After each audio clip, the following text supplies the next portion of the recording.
Hello and welcome to Think Fit, Be Fit podcast. My name is Jennifer Schwartz. I'm the hostess and creator of this podcast and podcast network. Think Fit, Be Fit is the intersection of exercise mechanics, movement expertise, and embracing curiosity. This ongoing conversation about the nuances of training will help trainers, coaches, and fitness lovers connect deeper to their exercise and the process of exercise science. Some of these podcast conversations truly stimulate my own professional and self-development. This conversation with Seth Blee is definitely one of those deep dives that created a to-do list of questions to ask, things to read, and ultimately generate an ongoing conversation, which is like candy to me and ultimately the goal of this podcast network. Seth Blee, who is a doctor of physical therapy, runs the physical therapy side of Inova's sports medicine program, which is close to 20 clinics, and the physical therapist is the physical therapist for the Washington Nationals and the Washington Spirit. Seth has completed extensive continuing education and coursework and training and is one of the principal instructors at the Institute for Physical Arts. One of the main topics of this episode is Seth's unique approach to physical therapy. You will hear us mention some of these techniques such as PNF, dry needling, and neuromuscular control. If you are a trainer or strength coach, a student, a therapist of any kind, this is obviously a podcast for you, as Seth is a teacher, a manager, and a learner. We can all learn so much from him. If you are invested in your training process, I think this episode will be worth your time because it's an inside look into how the best and most engaged PTs think and operate.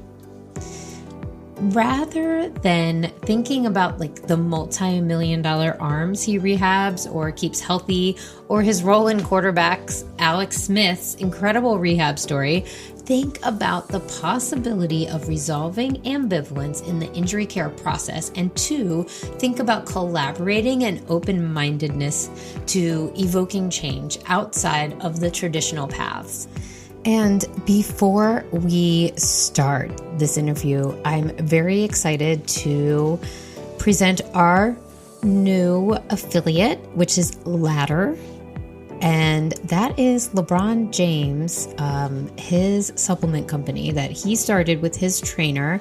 And Arnold Schwarzenegger is even in the expert, team that came up with this line of clean performance products, and they have really high standards for quality and safety.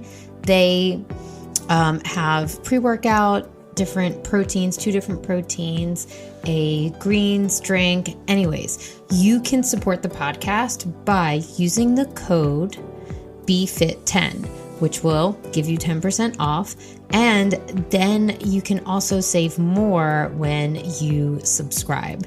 Go to ladder.sport and use the code BFIT10 in all caps. I just have a few more thoughts before we start the interview. I said, earlier that these conversations really stimulate my thought and drive my own self-development, professional development. And Seth Blee, I've already given you his intro, but I also want to say he was on the E60 ESPN documentary of Alex Smith and his incredible rehab journey. So that will be in the show notes, along with some blogs that he's written and a couple other podcasts that he was on. I'm very excited to share this with you because it's his work is something I aspire to. Not that I'm a physical therapist, but the way that he works, not exactly who he works with, which is the best of the best, professionals wise. And it's more about the approach, and that he speaks as if the work he does is like natural and even typical, but it's not. He's working within physical therapy as this art and science application while sharing this openness. And I really, truly admire it. And, thinking about and learning about these approaches might be one of the best things you can do for yourself, so that you can engage in a therapy process and relationship and create long-lasting changes for yourself. So, like I said, this podcast is dedicated to that ongoing conversation and effective thinking, so that we can all have potent exercise, which is a move, a really big shift away from the conversations about our bodies that are binary and black and white. This is good for you, and it's good for the same, another person, the same program. And that type of approach to fitness is outdated. It doesn't work for very long. And I am so excited that we can tell these stories through conversations like this. And, the bottom line is the knowledge is not enough. The the letters behind your name aren't enough. It's how you apply the knowledge, how you are a learner, how you are a thinker. And that is just, to me, like the future of this field, sports medicine and staying fit, which I call performance wellness. Anyways, if you would like to hang out with us on Instagram at thinkfitbefit_podcast, or on Facebook, where we've been going live at least once a week at ThinkFitBeFit Podcast on Facebook. We also have a newsletter that is at thinkfitbefitpodcast.com, where we spend some time helping you dive deeper into these concepts and apply them and offer freebies. So that's every month we're offering that kind of stuff and that kind of advice. So that is pretty valuable, and I really enjoy doing that for you guys. I think it's really useful. If you are learning something from this podcast, please reach out, let us know, or leave a review on iTunes that just tells, the audience what you're learning and why it's refreshing and why it's important for you to have a new outlook on fitness. So, anyways, like I said, I can't wait to hear from you and what you're learning. I am so excited. Thank you for being here for this wonderful conversation with Seth Blee, the physical therapist for the Washington Nationals and the Washington Spirit. You can find all his information in the show notes.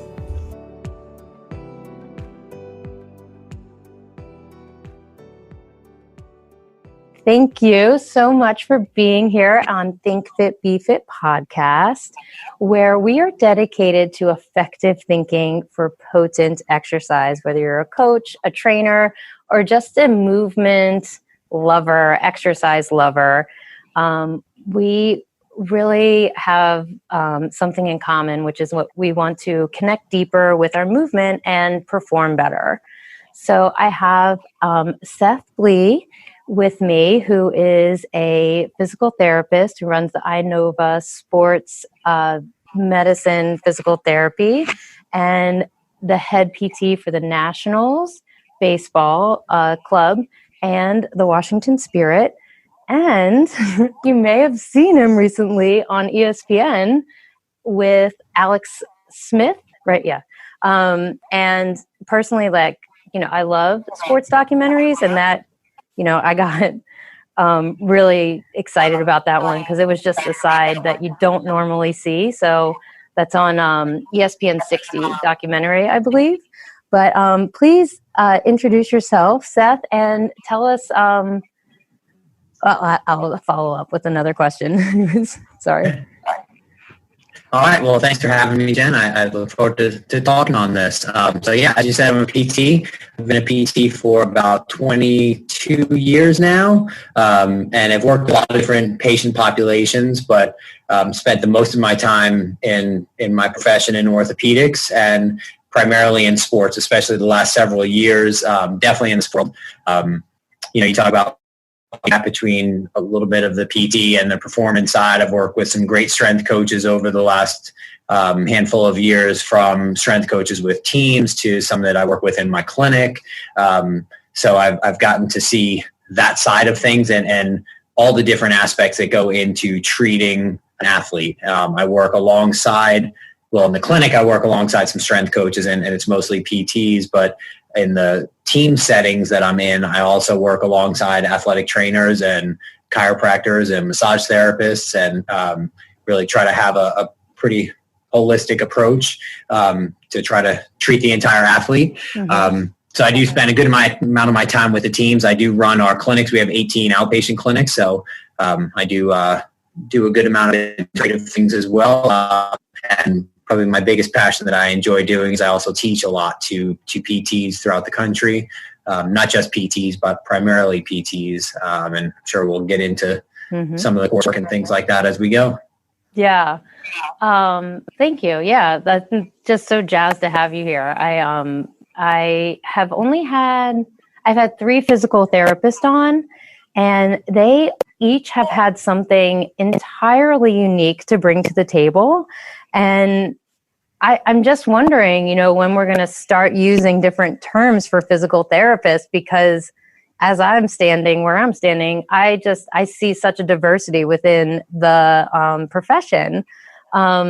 Where do you kind of fit in with the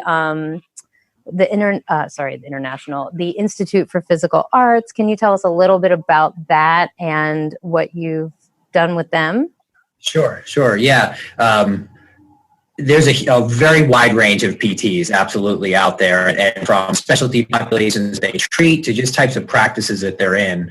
And I've been fortunate enough to be introduced to the IPA, or the Institute of Physical Art, early on in my career, just through continuing ed courses.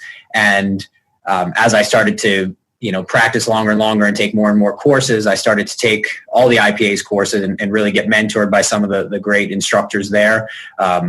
And I continued to take courses. I wound up going through 2 certification processes through manual therapy certifications, and then started to teach with the IPA back in 2006. So I teach a lot of courses. A lot of them are based in a PNF foundation. So it's manual therapy. I used to think that manual therapy was the same regardless of who you did it on, but it's definitely different if you think you work more with an orthopedic population, a neurologic population, a sports population. We have the same principles of how we treat, but obviously you have to incorporate what you're doing manual therapy wise into what they then need to do when they leave your clinic. And that's where you kind of have to bridge that gap between the hands-on treatment and getting them up off the table and actually starting to train them to do what they need to do. Mm-hmm. So you mean exposing them to different environments, or more like different movements when you say get up? Yeah. I think different movements and different challenges. And that's, as a manual therapist, that's challenging for us because, so much of the time when a patient comes in the clinic, a patient, an athlete, whatever, first thing is we evaluate something, we get them on the table, and we just start working. And I think so many times people then will, the patient gets up off the table and you're done. And then it's, go about your day and hopefully that's better.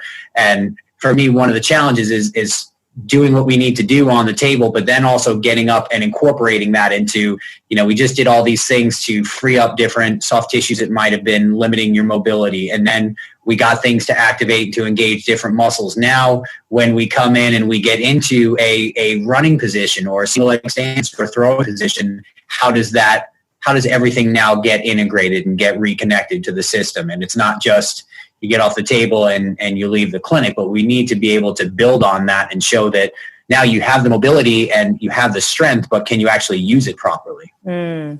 Yeah, from like a motor control place, I'm thinking, is that like, having somebody study for a test, just so the example, the picture I have in my head is, just getting the manual therapy, just quote unquote loosening stuff up, and then getting up and expecting your body just to, know it and use it. Is that, just like throwing a bunch of flashcards at yourself before a test and then being like, I got it. Yeah, exactly. And I think one of the good things that I should probably mention in kind of framing our thought process is, so with the IPA, which we talked about, we basically have a treatment philosophy and 3 treatment pillars. And that's how I look at patients. And that is, no matter who you're treating, who you're talking about, we look at 3 main areas. Their mechanical capacity to move, do they have the mobility from joints, soft tissues, fascia, everything that needs to be able to move? Do they have the neuromuscular function to actually use the right muscles at the right time and have the right activation patterns? And that comes into a lot of our PNF.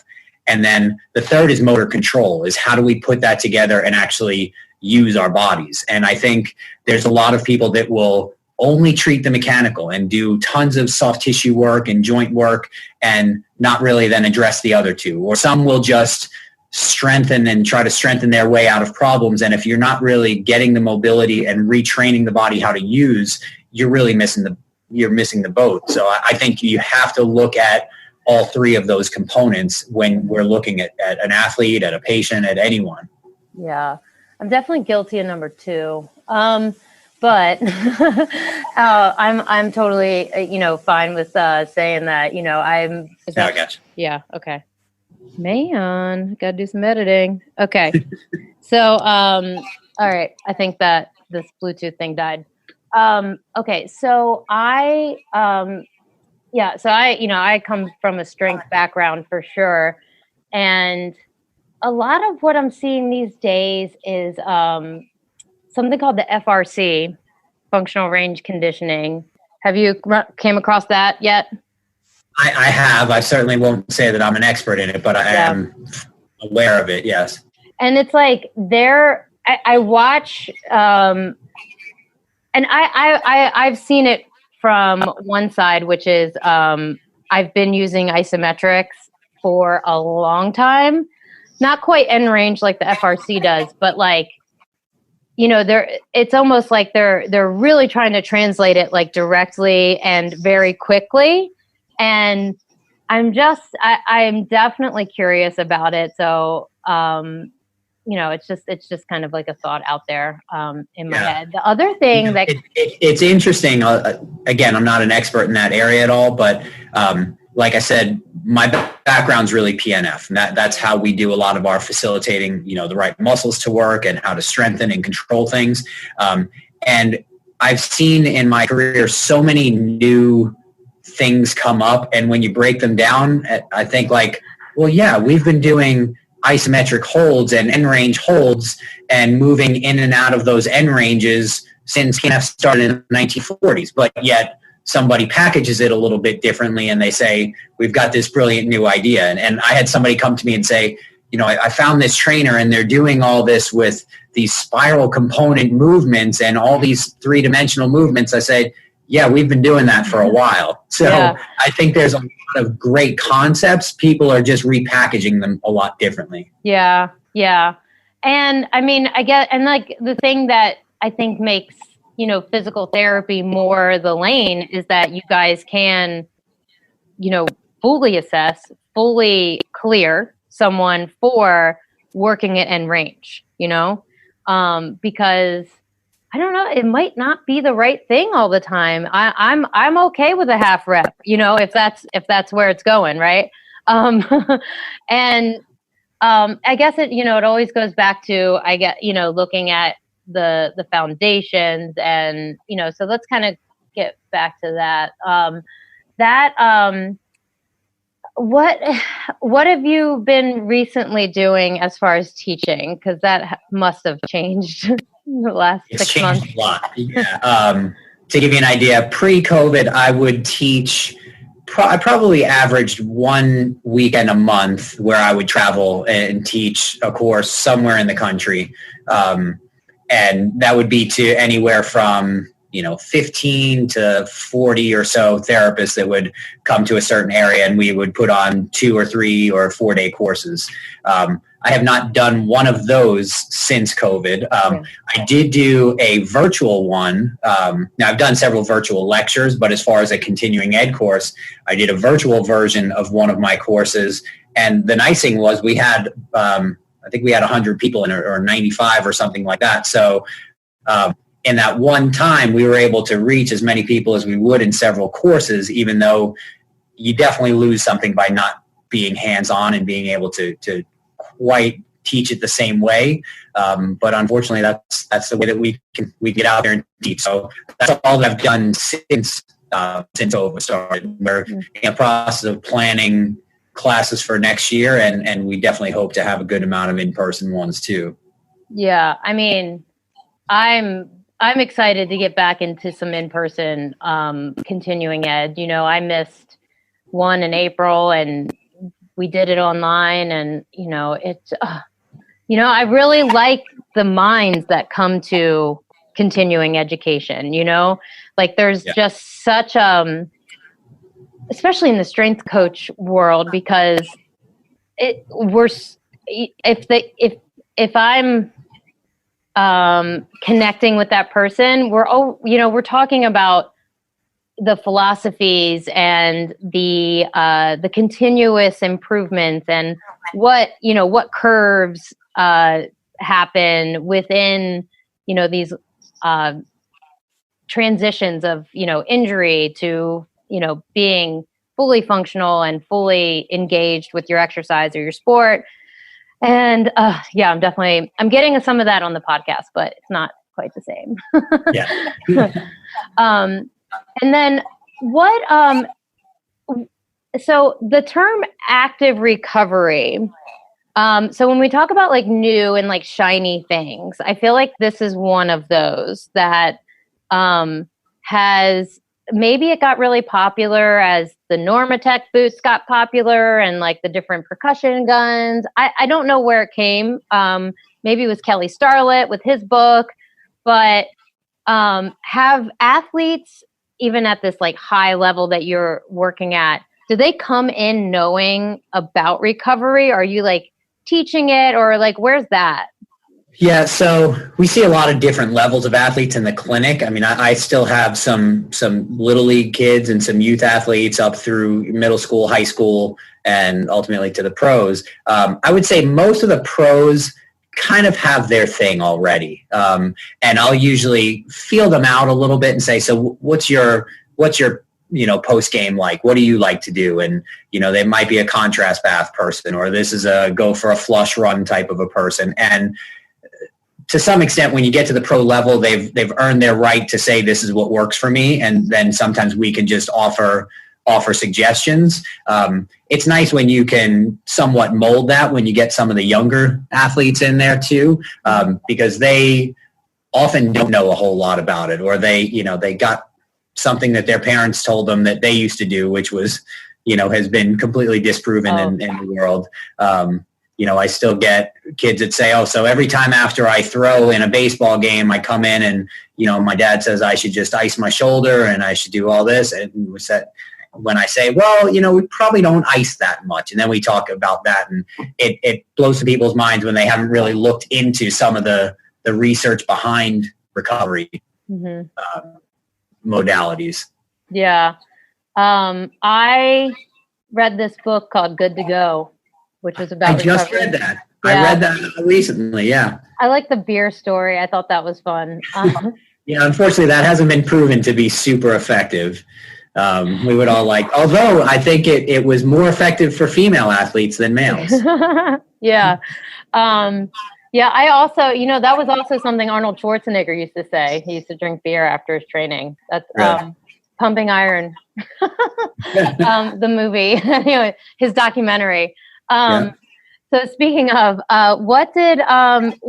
did you watch the ESPN Alex Smith Yeah, absolutely. You know, that was one of the down things about COVID. Not that there's not a million of them, but I know Alex had said for a while, you know, he wanted to have a big watch party at his house and get all of his, you know, his healthcare team together. And unfortunately, we weren't able to do that. So I watched it with my family here. Yeah, it was pretty wild. You know, they had, talking with Stefania Bell, who's the one who put it all together, they had something ridiculous like 50 plus hours of footage that they put into 45 minutes of material. So it was interesting because I know when Stefania was in the clinic and we were doing my interviews and she was filming some therapy sessions, we probably had 3+ hours of footage of PT. And I asked her, I said, so is this going to be like 20 seconds? And she said, yeah, probably. So we were sitting around waiting to see when we were going to get into his rehab. And that happened in the last couple minutes of it. Yeah. Well, your cameo was pretty cool. It was that mindset. And, if I had seen that as a young, student, that would have gotten me pretty psyched, to see that, so, that I think, beyond the teaching, I think that's going to really spark some minds because, so many of our colleagues in this performance world, we have a really good experience with our trainers and our therapists. And, it's just, I don't know, it's just great to be on the, I have a few people that I've mentored over the years, and it's just good to be on that side of it. And that's something you do as a manager and I'm sure as a teacher, right? Yeah, absolutely. Yeah. And you have to obviously wear a lot of different hats. And I think, the clip that they put in the E60 show, talking about Alex, was talking a little bit about his mindset. And I'm certainly not a mental coach or a sports psychologist by any means, but as a strength coach, as a trainer, as a PT, you have to be able to understand that and how to relate to people and how to challenge somebody, but not, overwhelm them. So I think, people that work with clients or patients every day, they need to understand that that's a huge component of what we do. Mm-hmm. But I mean, yeah. And with having so much hands-on time with your athletes, do you see mindset changes often? Absolutely. Yeah. Yeah, definitely. Yeah. What, and so speaking of, can we talk about that course you mentioned on our initial phone call, the optimization? Sure. Yeah. Sure. Yeah. So the course that you're talking about is one that I put together about 4 years ago or so, called Strategies for Optimizing Performance. And, I've done a lot of other courses, things like, you're probably familiar with, and your listeners are probably familiar with things like FMS and SFMA and different movement screens. And one of the things that I wanted to look at was, could we look at how somebody moves from a little bit more of a PNF base and a little bit more of looking at their alignment and their position and how that drives how they actually move, and how, we don't just look at posture for the sake of posture and treating pain, but how does this impact movement strategies, and how do we then, see somebody with this type of a movement strategy and train them to move more efficiently. And one of the other things I talk about in that class in the beginning is, as I was talking about those 3 pillars, you'll see a lot of people that will do, especially in a pro athlete setting, a ton of work to get more mobility, a ton of strength work, but really miss out on the control piece of it and the stabilization and the underlying control. And you were talking before about, how much range do you let somebody work into? I almost always say, we're going to do this into as much range as you can control. And that might be a couple of inches for somebody. It might be a complete squat or a full range of something else. And I think that's something that I try to get across in that class is really look at someone's movement strategies and how they control movements and how their postural biases and dysfunctions might impact what their movement strategies are, and then how we can train out of that. Yeah. So meaning postural biases as to what's functional for them, or is it are you speaking about a screen? So a little bit of both. I am looking at an alignment screen, and this comes from another course from the IPA that Vicki Johnson put together. Vicki Saliba Johnson. It's called the Saliba Postural Classification System, which we basically looking at somebody, and to really oversimplify things, just how do they line up? How does that thoracic cage line up over their pelvis? What are the angles of their body like? Because we know if they line up and they're lined up vertically stacked, your thoracic cage over your pelvis, and you're not too posteriorly tipped or anteriorly tipped, your muscles are going to respond better. So some of it is a screen, and we can look at them. We have some functional tests that we use to see how well their body responds. But then also just watching how they move. And I might see that this person is, an extremely extension biased person, that their first movement is always, hinge at that TL junction and go into extension. So what do I need to do, not only mechanical treatment wise, but how do I need to train them to make it so that they're driving with what we call a core first strategy, and stabilizing better or using their legs better. So it's not always hinging in what might be functional for them, but I would say is probably not the most efficient movement strategy. How do you define the core? How do I define the core? Mm-hmm. So the core, I'll define core muscles, and the way that I really try to keep it pretty simple when I explain it to patients is I say you basically have two types of muscles in your body. Whatever you've thought about, fast twitch, slow twitch, type 1, type 2, you have stabilizers, you have movers.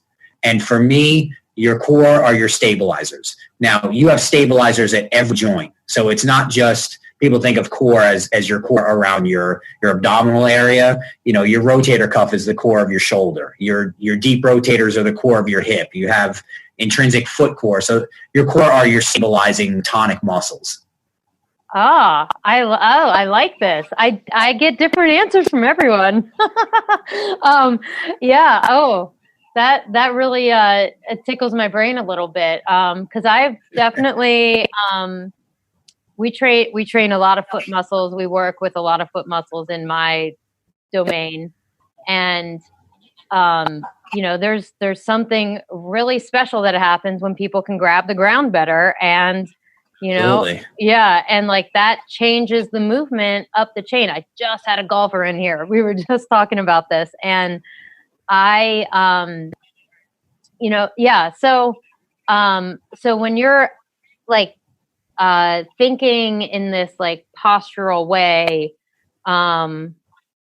it sounds like it's a layer deep than, I guess what I'm thinking of, what most people are familiar with is like when like a chiropractic approach where you stand on like two scales, and they kind of say your shoulders are here and your shoulders are there, or your hip is this way and your hip is that way. And that to me seems like a more structure-based approach, and this sounds different. 100%. Yeah, I completely agree with you. That looks at mechanical alignment, but that doesn't tell me if that's efficient for you or not. Because if you look at that, you could say somebody that has, let's say, a structural scoliosis and say, well, they're never going to be efficient. Well, we don't really look at just a plumb line, because everybody's efficient is going to be different. It's how does your body work? And if you've adapted to some of these dysfunctions that you might have, you might be more efficient in your, whatever your position is. So, we look and take like a snapshot. And I always say, when you're looking at somebody's alignment, that's like your hypothesis of how do you think they're going to function. But you then need to do some tests, and we'll do different things to see how does the core fire, how does the body handle a load, an external force. What happens if I push down on their shoulder girdle and do what we call a vertical compression test? How well is that weight distributed throughout their body? So I look at alignment because it tells me what I think is going to happen, but you don't know until you have some type of a functional test. Mm-hmm. Yeah. So, and that means like the movement, multiple things kind of moving at once versus just trying to find that one thing. Absolutely. Okay. Yeah. Does your body respond well? And Vicki Johnson she came up with the term ACE, which stands for automatic core engagement. And what that means is when you're in an efficient alignment and let's say I push against your shoulders, your core should engage. You should kick in. right? Now, if you lift up your sternum and you're standing in a little bit of a posterior thoracic cage and I push against you, I'm knocking you right over. Mm-hmm. So there's different positions that the body is meant to function more efficiently in, and different ways that the muscles will respond better. So I want to see, does this person have that ACE? Do they have an automatic core engagement of their shoulder? Can I do different tests of their shoulder girdle to see, does that cuff stabilize? Does that foot stabilize when they go into single leg stance? How does their body respond? Not just what does it look like, and you should stand like this because that looks like you're more in alignment. Okay. Yeah. I'm picturing someone sitting like on your exam table, and like you push one shoulder over and you're just kind of seeing what they do, basically. Or maybe even more functional.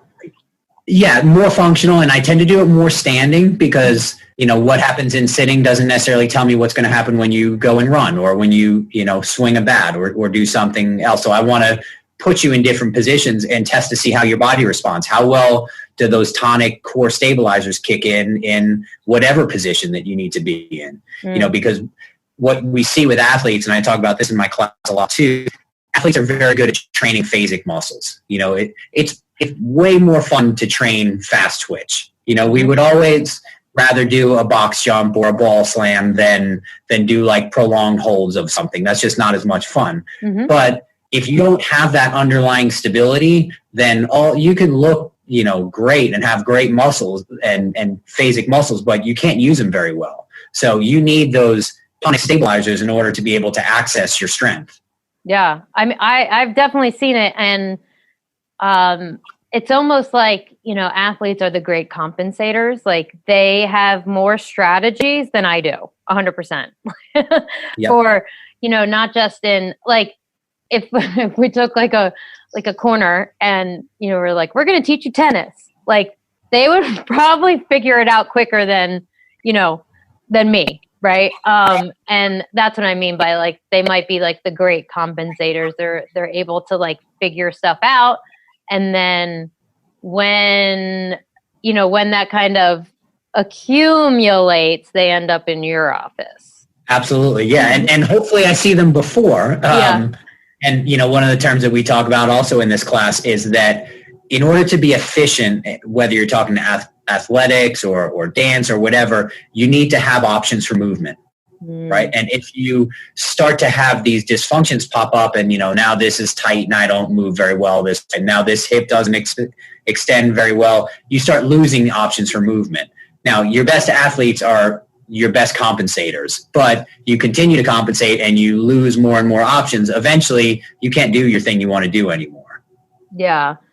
Are you, how do you explain compensation to an athlete without putting fear into them?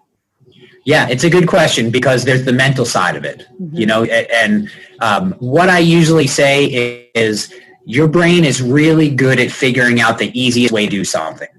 That might not always be the most efficient way, but it's easy for you. So just because that's easy, it might not be the best way that you can do it. So let's try to fine tune this and make it even more efficient. And that's where some of our tests and different things that we'll do manually will show the patient that, maybe I can be stronger if I'm in this position, or maybe it is easier for me to move if I, try to get these muscles to fire properly. So usually I look at it as, trying to make it the most efficient way that you can use your body.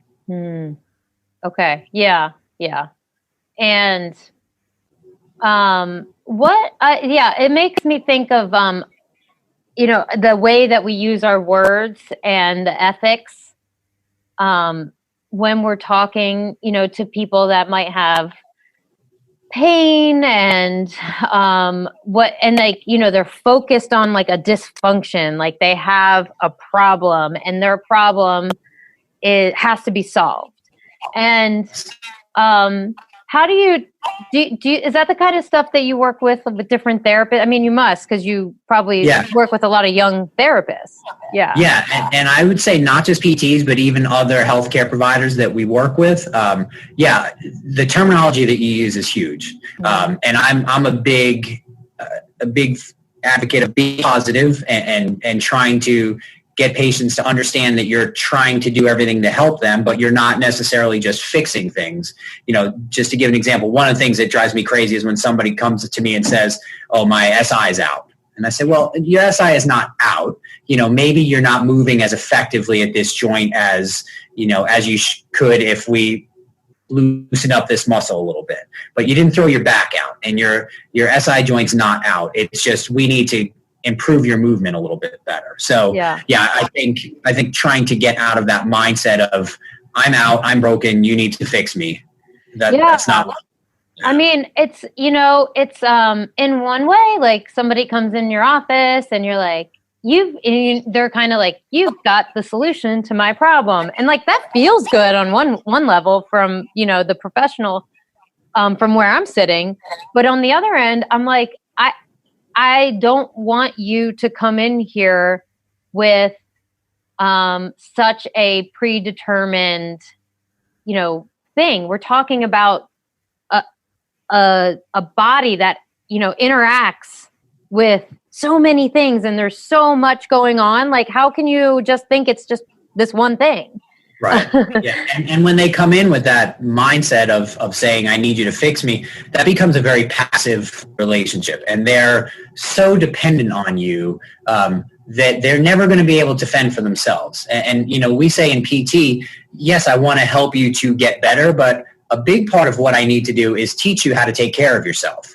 And if every, so often you need to come in and see me because you mess something up and you don't know what to do about it, then I've failed you as a therapist. We hear people say, I've got this great whatever type of provider. I've been seeing them for, 20 years. I usually say, well, that's a problem, because I don't want to see you for 20 years. I want to take care of your issue. And we might do some tune-ups down the line, but I want to be able to teach you what to do when you have issues and teach you how to use your body more efficiently so that you don't just have issues. If you need me to, do soft tissue work or dry needle or do some treatment technique over and over and over again on the same thing, well, I'm not really providing you a good service because I haven't fixed the issue in the first place. And I haven't addressed your movement inefficiencies, which is making that continue to happen. Yeah. And I think that's one where language and integrative work can become really helpful or really like not. And I the active versus the passive. So let's touch on that a little bit. So a passive mentality coming into any training facility or treatment facility would be like, just fix me, what we just said. I think it could also, I would think dry needling would like really kind of reinforce that mentality. And that's definitely passive. And, a lot of times patients will, it's kind of a big new thing in the public. So people will call and say, oh, I need to come in to get dry needling on this. Will you do this? And we'll usually say, well, yeah, there's a chance we might, but we're going to do a lot of other things too. And we need to evaluate to see if that's even appropriate and then, teach you what to do about it. So we may or may not dry needle you. And I'm certified. I use it a good amount, but certainly don't needle everybody. I don't even needle somebody every day because oftentimes, even if that's something that people think that they want, they may not understand why does this muscle keep tightening up. And by me dry needling let's say it's your trap that keeps getting tight. Yeah, I could needle that every day. And then you go to lift and you continue to be dysfunctional in how you move. It's going to tighten up again. So it's really like putting a Band-Aid on it. I'd much rather teach you how to move more efficiently so those dysfunctions don't continue to crop up. Yeah, I feel like that conversation is hard, or I don't dry needle, to be clear, with people that with the shoulder dysfunctions and the shoulder pain, because it's just like, trying to give people like that full body picture, like, oh, your hips are part of this too. You know that? And that's never really changed for me. That is a tough conversation because it's a shift. It's a paradigm shift for a lot of people, and maybe even people in as a physical therapist. I don't know. Well, like we said earlier, there's so many different kinds of approaches now. Then when we say like the active approach, what do you mean by that?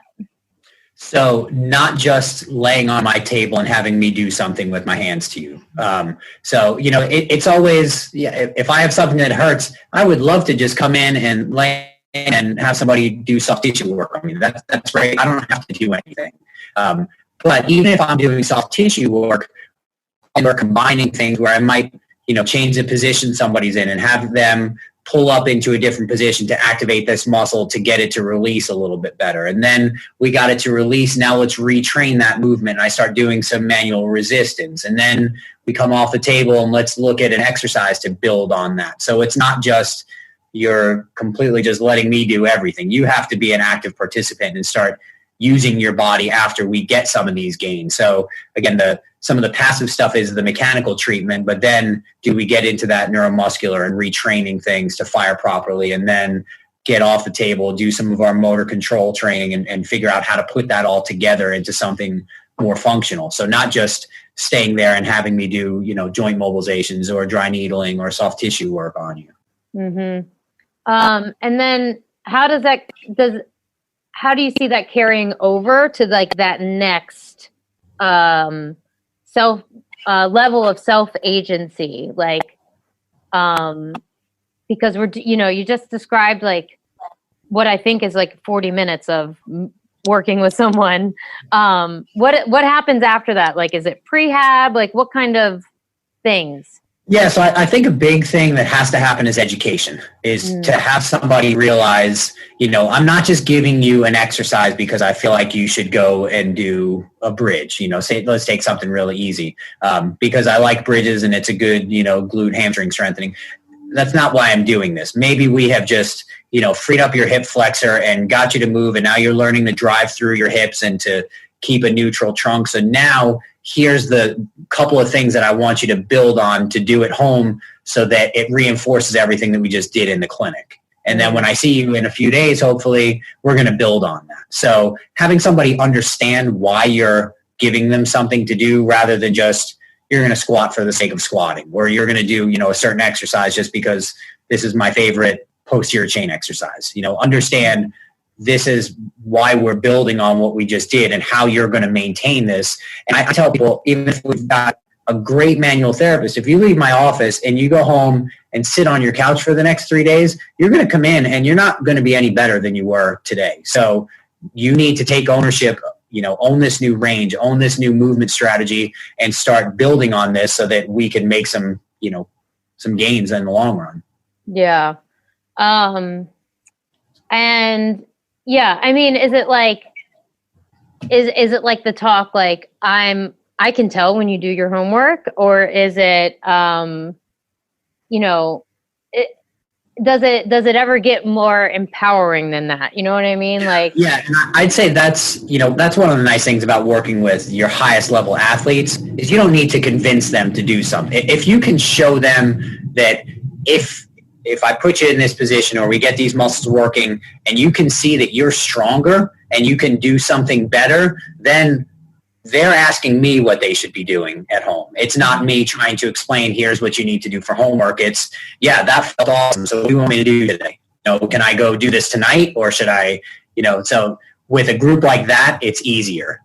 For your maybe not as high level, maybe less motivated people, it's a little bit trickier.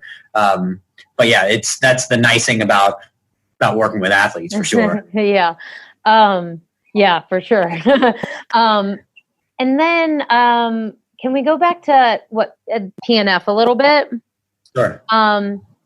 This is also for my professional development because, as you know, like I have an IPA trained physical therapist in my little studio, and PNF.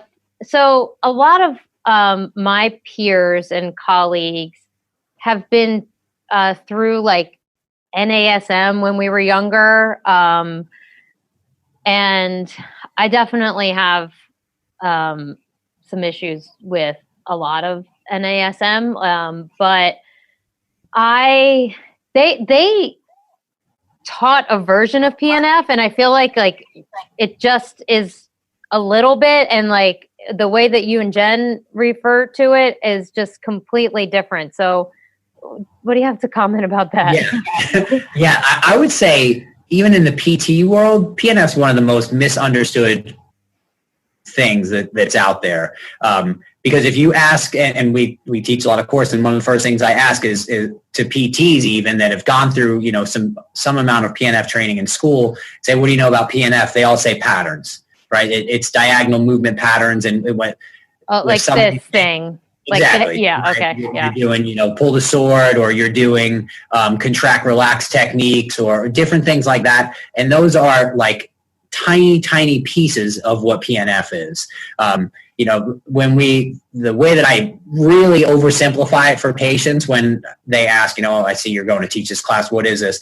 I usually say it's a hands-on, like manual therapy technique where we use our hands to try to get you to move better and to move more efficiently. Within that realm, there's a lot of different things that we can do. We can do, quick stretches to muscles and prolonged holds and shortened ranges. And we use irradiation by resisting different parts of the body to all work together and integrate better. Oftentimes we'll put patients in patterns because those three-dimensional movement patterns, like you're showing, are ways that the body gets different muscle systems to really work together and integrates better with the trunk. So we'll look at how can I facilitate more efficient movement, and that's really what PNF is. But you'll read an article even in Strength and Conditioning Journal, and they'll say, they did this PNF stretching technique versus static stretching, and all it is they did contract relax. So yeah, that's one technique of many, many techniques in the PNF toolbox. Yeah, and just to kind of stir it up a little bit, I think that the NASM and the journal, the Strength and Conditioning Journal, have done a really good job to try and simplify our language, and I think it's done a disservice because something you just said, it just made me think we're sold this idea that our body's supposed to be a north, south, east, west machine. And no, it's not at all. It's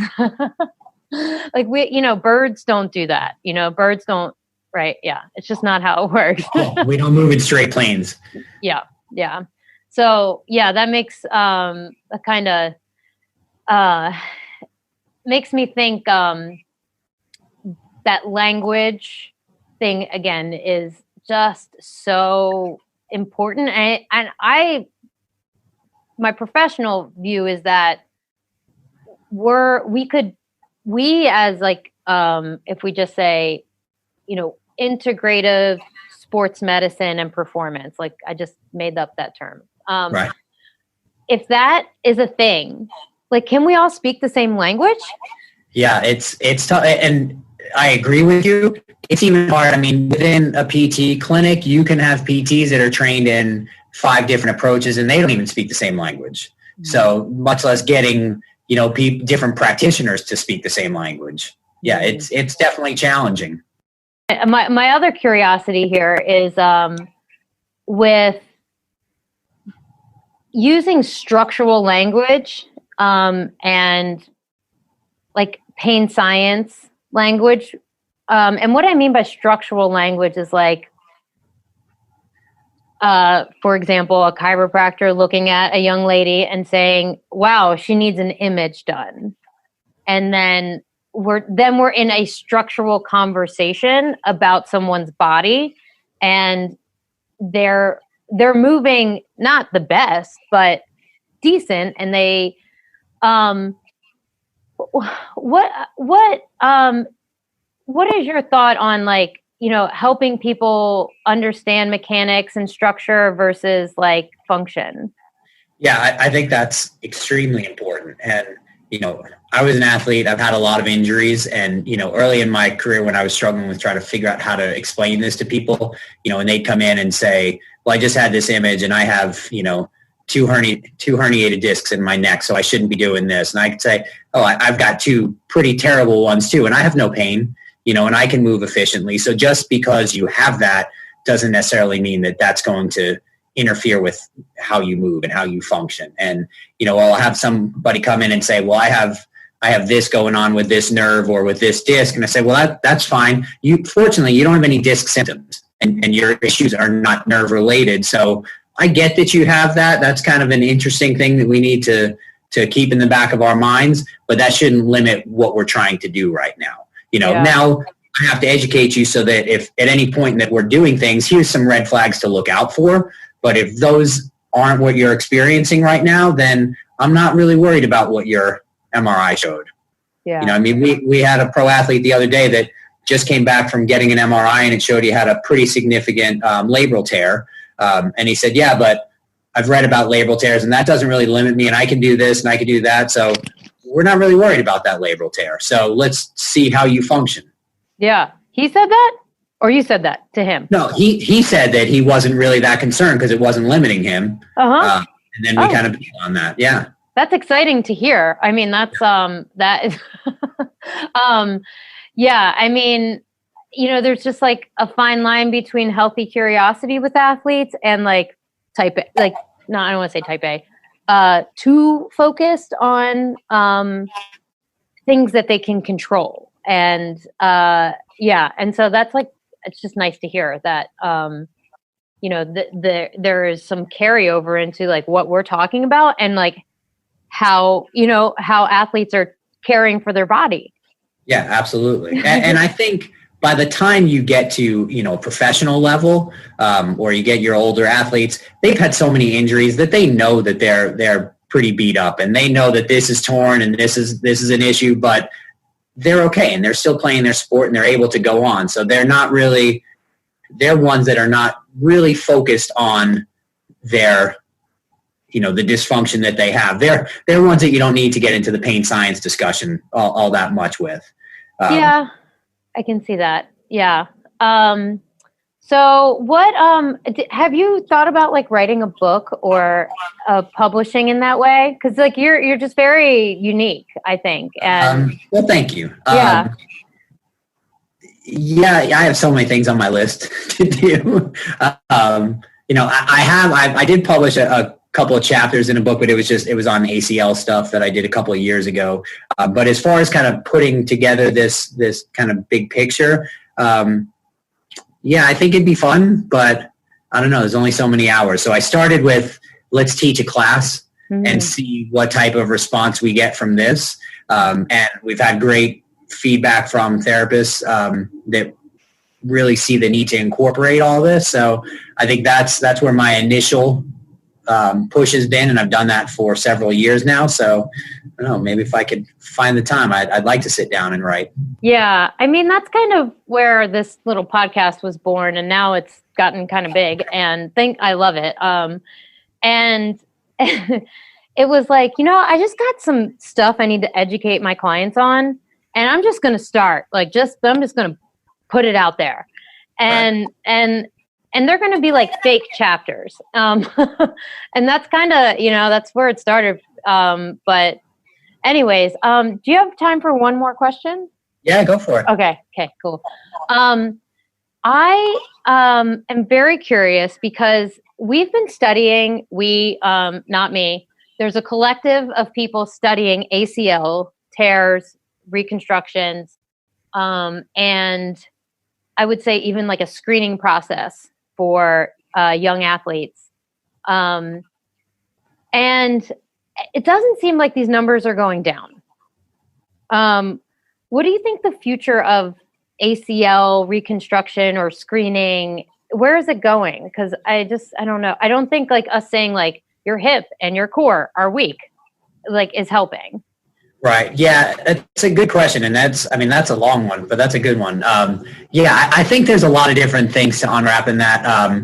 One is, are you first of all, you can't prevent ACLs, right? You can reduce them, but all these ACL prevention programs, hopefully we can reduce them by educating people and training their bodies to be more efficient, and also training them to do different things. So you can go into that, that rabbit hole of specialization and overuse and overtraining and things like that, especially at a young age, which is a huge issue. But when you talk about ACLs, the biggest population you're going to look at is probably your adolescent female athletes. Mm-hmm. And that's actually the book that I co-wrote, is looking, I think, more at the motor control of how they actually use their bodies. So you can look at some tests and some training things like, your drop jumps and your step downs and your triple hops, and all of those things are important. But I think you really need to look bigger picture and look to see how do they actually use their bodies. Those are all very controlled, straight plane movements. That doesn't tell you what happens out on the soccer field when you're trying to cut and pivot and you've never really worked into, a valgus stress position before. So how does your body know how to actually do that? So how do we train them to introduce some of those stresses that they're going to experience on their field and not make it so sterile of, we're just going to do, these straight leg raises and these very specific exercises. They're just not very functional. So I think the more functional that we can get and the more different things that we can introduce that are closer to real life, the better that's going to be for people. Yeah. What I was teaching was I was having the young ladies get into these like I would say like some type of athletic position and like kind of like a split squat or like standing on one leg. And I would have like partners pushing each other, and it made it kind of fun. Of course, once you start down that line with girls, they giggle and like, and that's a whole nother problem. But yeah, is this your first year with a professional soccer team? Yes. I've worked with, so this is my first year with the Spirit. I spent a year a long time ago in Major League Lacrosse. I took care of a WNBA team several years ago, and then I just finished my 5th season in professional baseball. But I've dealt with pretty much every college sport there is. But yeah, it's my first season with pro soccer. Yeah, they're a special group. I am of course a soccer fan, and they play some beautiful ball. Like, so whatever you can do to keep that going is just really good for my sportsmanship and excitement too. Yeah. I really enjoyed this. I think, this episode was kind of about me, because like these were my professional curiosities that I just brought to the table. So thank you so much for answering. And it's your podcast. You can make it about whatever you want. Yeah. I'm just glad everybody, kind of enjoys, I just truly believe that exercise has been sold, sports conditioning has been sold as 1 or 2 dimensional. And I just think there's so much, I just think there's so much innate beauty and just life force when we have these like symmetrical looking motions and like strength. Like I think it's the human condition is just, attracted to it, and it's a beautiful thing to participate in and grow with. And, so I could talk about it all day. So, awesome. I enjoyed talking with you. Thanks for having me. Yeah, my pleasure. Any last ideas about what you have inside of you that needs to be taught out in the world? Nothing that's too specific right now. I think that, especially since you have, a pretty diverse group that listens to this, I think it's always important that we learn from each other, and sometimes people will get very stuck in their realm and say, well, I'm a PT, so I'm going to do this, or I'm a chiropractor, this is all I'm going to look at. I'm just doing the exercise. And I think we really need to be able to look and see, well, who's good at what they do and what can I add to my practice by having conversations with them. So realizing that we're all, it sounds a little corny, but we're all kind of in it for the same purpose, to try to help people to be better and to be more efficient at whatever they do. So I think just learning from each other is huge. So hopefully you get a good diverse group that listens to this and can take something away from it. Yeah. I mean, I haven't had many pro athletes come into my office excited to see their physical therapist. And that's in reference to you. I swear it's just not a thing. So, once, that kind of, once I realized that, I was like, oh, wow, that needs to be shown. Like, that needs to be out here. So thank you so much. Yeah, no problem. Yeah, it's not always, we don't always want to be seen as the ones that are working with people after they've been broken, and after they have these issues. We want to be proactive and trying to train them and teach them how to use their bodies better. So, hopefully there will be less negativity around, you're the PT, I hope I never get to see you. But, we want it to be, well, you should, because we're going to help you use your bodies better and hopefully become better at whatever it is that you want to do. Yeah. It'd be nice to have PT as one of the first stops instead of the sixth, Absolutely. All right. Thank you so much. Have a great evening. All right. Thanks for having me. Good talking to you. All right. Bye. Bye-bye. Thank you so much for hanging out with Seth and I. I really hope you are inspired as much as I was by that conversation. And the truth is, him and I are already corresponding on different aspects of training and development and sharing the best information with this audience. And I am truly, truly honored to, help you guys see this way of thinking fit and being fit.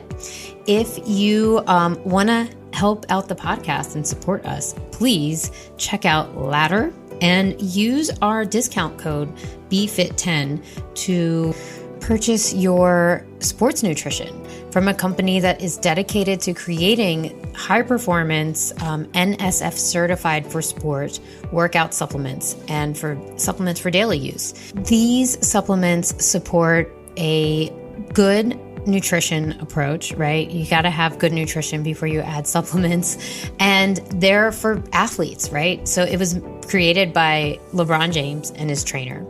It's, again, such an honor to be able to support the podcast and bring you guys high quality sports nutrition. So check them out at ladder.sport and use the code BFIT10 for your 10% discount. And you can save even more with a subscription to one of their high quality products. Thank you guys again for hanging out, and let us know what you're learning. Check out Think Fit, Be Fit podcast on Facebook and Instagram, and sign up for the newsletter. Like I said, we're diving deep into these concepts, and we want ongoing conversation. So we want to hear from you. We want to know what you want to learn, what you are learning, and how you're applying this information. So head on over to iTunes or wherever you get your podcasts, and hit the 5 stars, hit the subscribe button. Tell your friends and family why you love this podcast and how you're applying the information to improve your approach to fitness. Have a great week, and I look forward to hearing from you.